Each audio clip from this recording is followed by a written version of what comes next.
Hello guys, what's up? Welcome back to my channel. So the new master difficulty is finally here, and I'm not gonna lie, it's very challenging at first, especially at the beginning with the turrets. But if you have a solid setup with a decent amount of survivability and great damage, and if you take your time, it shouldn't be too much of a hassle. So in today's video, we're gonna break down 3 viable solo PVE builds to run master difficulty.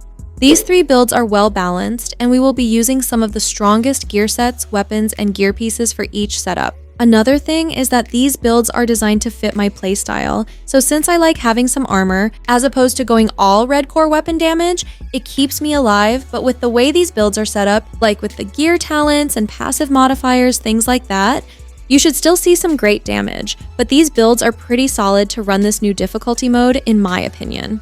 I know many of you like playing with all red DPS builds to kill quick, but honestly, if you plan on running the new master difficulty mission, it will really help you stay alive having more armor, especially in the beginning. Because the turrets in the beginning of this mission may be problematic for you if you decide to run this with an all red build, right? Not to mention when it comes to fighting the final boss. Also, I will be giving you guys some alternatives in case you might not have all the pieces, so you don't necessarily need the exact pieces that I'm running, so feel free to use these builds as a template. So without further ado, the next time you see the like button in the dark zone, go rogue on them and steal their loot. And now, let's get started. So guys, this first build is a 4-piece striker set with the Strega exotic assault rifle. I made a video on this build recently, so many of you may already be familiar with this setup, but for those who are new, Striker's Battlegear is easily the strongest gear set in the game, so it makes for a great option if you want to deal out the most amount of damage, especially if you're a beginner or your expertise isn't very high. And the way I have this build set up is nice because it has a decent amount of survivability as well, so you basically get the best of both worlds, right? Great damage and survivability. So this is a great setup that will work wonders for any player, even for beginners. And to be honest, even at 0 expertise, this build still performs exceptionally well, considering most of your attributes are fairly optimized. So for the primary weapon, the Strega exotic assault rifle is incredible to say the least. I absolutely love this weapon. This gun comes with the talent Unnerve, which synergizes very well with the striker set. So check this out. With this talent, killing an enemy will apply a mark on every enemy within 20 meters. And multiple marks can be applied to the same enemy, maxing out at 5 stacks. So now get this, you will deal out 15% amped damage per mark to marked enemies. So if you have 5 marks on an enemy, that's 15% times 5, which is about 75% increased weapon damage, right? Which is great because if your expertise is low, you will still see some great damage. For the secondary weapon, the ACS-12 shotgun for building up Striker's gamble stacks, and this is actually the named ACS-12, the rock and roll. And if you're new and don't know how the Striker's gamble stacks work, no worries because I'll touch on that in just a sec. But where can you farm for these weapons if you don't have them? Well, for one, the Strega can be unlocked in the season reward track for those who didn't know, and once you unlock it, it can be farmed within the general loot pool. So at level 69, you can unlock this weapon for free without owning the season pass. And just in case you didn't know, in order to make progress through the season's reward track, you now have to complete your journey missions. But if you still haven't unlocked this weapon yet, you might want to hurry and get going because this current season, Shades of Red, will be ending soon. However, I'm pretty sure the developers will be adding this weapon to the general loot pool once the season ends, so you will be able to farm it as targeted loot or from caches like any other AR. So how do you get the named rock and roll shotty? Well, this gun can either be farmed and extracted in any of the 3 dark zones as contaminated loot or from DZ crates. You also have a chance of getting this weapon from named or DZ proficiency caches as well. For the mask, a striker's mask with an armor core and critical hit damage attribute and a critical hit damage mod. And since this is a 4-piece striker build, I get the 15% weapon handling and rate of fire bonus, which is nice. Now for those that didn't know, having a 4-piece set of any gear set will unlock its talent. So in this case, you get the Striker's Gamble talent. So now weapon hits will increase total weapon damage by 0.65%, stacking up to 100 times. However, you will lose stacks over time, so 1 stack is lost per second between 0 to 50, and 2 stacks are lost per second if you're between 50 and 100 stacks. For the vest, a Fenris Group AB vest for the 10% assault rifle damage, with armor core and both critical hit damage and chance, and a critical hit chance mod. And for the talent, I went with Obliterate for the 20% weapon damage increase. So with the talent Obliterate, critical hits will increase your total weapon damage by 1% for a duration of 10 seconds. And this can stack up to 20 times. For the holster, a striker holster with armor core and critical hit chance attributes. And for the knee pads, another striker piece with armor core and critical hit chance. And for the gloves, striker gloves with armor core and critical hit damage attributes. For the backpack, the exotic memento bag is very viable, especially for PVE. This backpack comes with the talent kill confirmed. So enemies you kill will drop a trophy, and collecting these trophies will provide you with both a short and long-term buff. The short-term buff will scale to the number of attributes you have equipped. So in other words, depending on how many given core attributes you have, will determine the increase of these bonuses. So since I have 6 armor core attributes, for each trophy I get, I'll be getting a 60% armor bonus increase, and since this backpack comes with all 3 major core attributes, I'll be getting 5% weapon damage and skill efficiency as well. This will last for 10 seconds, or you can keep refreshing the timer by collecting more trophies. On the other hand, you will also be getting a long-term buff. So for the long-term buff, for each trophy collected, you will gain 0.1% armor regeneration and 1% weapon damage and skill efficiency. Max stacks are at 30, so that's an added 30% weapon damage and skill efficiency, and like 3% armor regen, which is very nice. But what's cool is that the long-term buff has a much longer duration of 5 minutes. For the stats, 39% critical hit chance and 110% critical hit damage. My critical hit chance is on the lower side because I'm actually using the Retribution passive modifier, which gives additional critical hit chance. So shooting enemies inside medium range builds up to 100 stacks. And for every stack, you will gain 0.5% critical hit chance. And the other 2 modifiers that I'm using are By the Teeth and Persistence. By the Teeth is a powerful passive modifier, and it will increase your damage significantly at long range from landing body shots. However, landing headshots will reset it. And for the Persistence modifier, eliminating an enemy at short range grants 20% movement speed, medium range grants 30% accuracy, and long range will grant you 20% reload speed. And for the active modifier, I'm using Reversal at the moment. For the weapon specialization, I went with Survivalist for the 10% increased protection from elites, but feel free to use whatever you'd like. Now, if you don't have the Strega exotic AR, then you can use the Lexington if you have one, or you can use any assault rifle with a high RPM. Some examples are the Police M4 and F2000. And fortunately, you can actually craft both these weapons, considering you have the blueprints, of course, which you can get from completing control points on challenging or heroic. Also, the St. Elmo's engine is another fantastic option. You can also use the Carbine 7 if you have one, or the Shield Splinterer. So take your pick because these are all great alternatives. Okay guys, so this next build uses brand set pieces except for the backpack.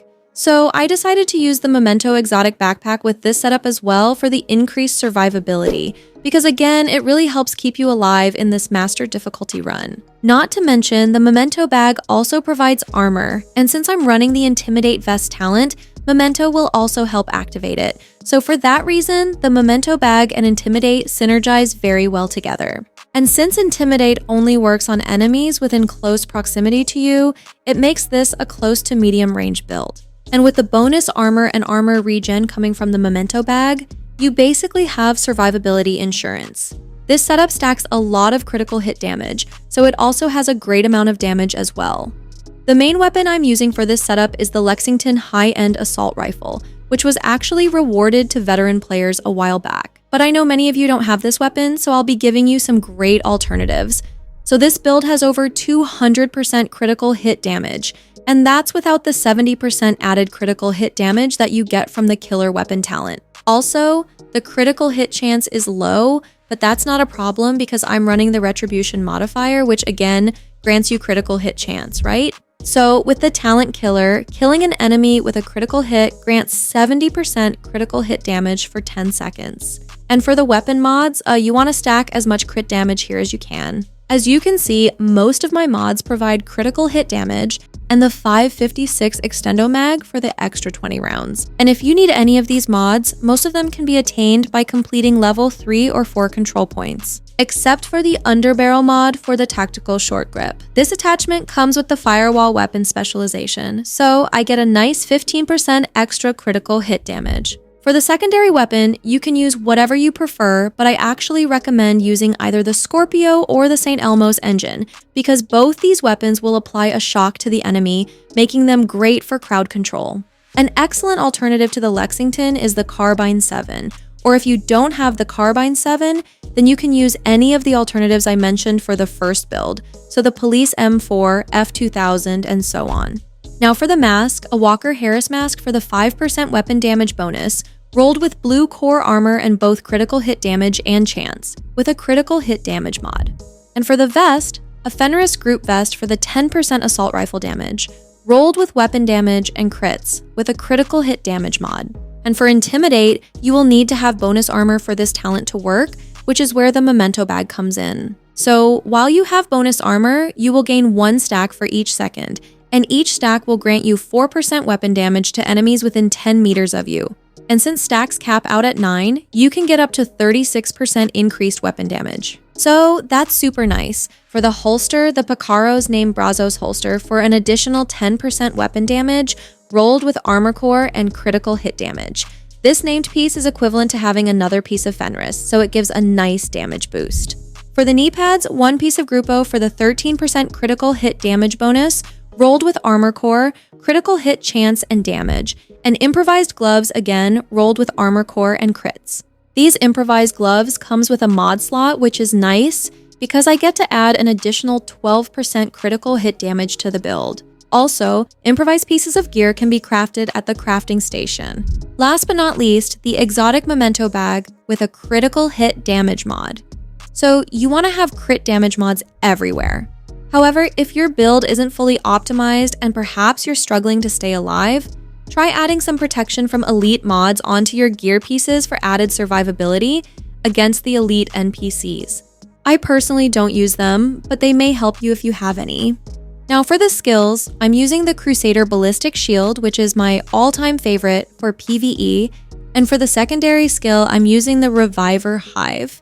The Reviver Hive is great for both solo and team play, but feel free to go with whatever skills you feel comfortable using. And for the modifiers, Retribution, Pressure Piston, which increases stability by 60% of your critical hit chance, and Persistence. And for the weapon specialization, I went with Firewall for the tactical short grip attachment. So again, this attachment goes on the underbarrel of your weapon and grants 15% extra critical hit damage. Okay guys, this last build is another solid build that's viable for master difficulty. It's a super powerful build and uses the power of the Heartbreaker gear set. And with Heartbreaker, you get the Heartstopper talent for having 4 pieces. So you will basically need to build Heartbreaker stacks, which is very similar to Striker. And again, I'm using the memento bag with this build for the added survivability and increased weapon damage. So this is another build that performs very well in master difficulty. The crazy amount of bonus armor you get from the Heartstopper talent and memento truly aids in survivability big time, but the damage is there as well. For the primary weapon, I decided to run the Kingbreaker, but if you have the Lexington, then you can use that instead. The Lexington is such a great weapon, so it will work wonders with Heartbreaker as well, but just make sure to roll the flatline talent on it if you decide to use it with Heartbreaker. But I'm using the Kingbreaker at the moment because I get slightly more damage from the perfect flatline talent, and it hits way harder since it's a higher caliber weapon. For the secondary weapon, I'm running the Rock and Roll Shotgun for building Heartbreaker stacks. And unlike Striker, it's more difficult building Heartbreaker stacks, so it's for this reason that I recommend you grab yourself a Rock and Roll Shotty, or at the very least an ACS-12. For the mask, a Fenris Group AB mask for the 10% assault rifle damage, rolled with armor core and crits. And for the vest, a Heartbreaker chest piece with armor core and critical hit chance. So with Heartbreaker, you get both 15% AR and LMG damage, as well as weapon handling for having 3 pieces, and 4 pieces unlock the Heartstopper talent. So real quick for those who are new, Heartstopper works very similar to Striker's Gamble. So headshots will apply a pulse to an enemy for a duration of 5 seconds. And weapon hits on pulsed enemies add a stack of 1% bonus armor and 1.1% weapon damage up to a max of 50 stacks. So this is why I'm using the flatline talent. But check this out. If you take a look at the chest piece talent, max BPM, this talent bumps the max Heartstopper stacks from 50 to 100. So the Heartbreaker vest is a great addition to the build. So for the holster, knee pads, and gloves, I have armor core and critical hit chance rolled, and a critical hit damage mod for the backpack. And for the stats, 57% critical hit chance and 79% critical hit damage. The crit damage is low, which is fine because, most of the damage will be coming from the Heartstopper talent, flatline, memento, and the passive modifiers. Speaking of which, the passive modifiers that I'm running with this build are by the teeth, pressure piston, and persistence. And for the active, I have the reversal. The reversal modifier is great to use if you have long-range passive modifiers because what it essentially does is swaps the damage bonuses you get from your short and long-range modifiers. So basically, once you activate it, for a short period of time, all your long-range modifier bonuses will work at short range and vice versa. For the weapon specialization, I went with Technician, and I highly recommend you do as well, unless you're comfortable with landing headshots because remember, Heartstopper only works on pulsed enemies. So with Technician, you can get the linked laser pointer attachment to add to your weapon in order to pulse enemies a lot easier, as opposed to having to land consistent headshots. So there you have it, guys. Hopefully these builds help out or at least gave you an idea for your own setup. This is Prajna. Thank you so much for watching the video. Sorry for the long video, but if you made it to the end, you're an amazing person. Good luck farming, and if any of you decide to run Master Difficulty, good luck with that as well, and let me know what you guys think about the builds in the comment section. Also, if you have any questions, please feel free to leave them for me in the comment section. Keep it cool, keep it classy, and see you in the next video. Peace out.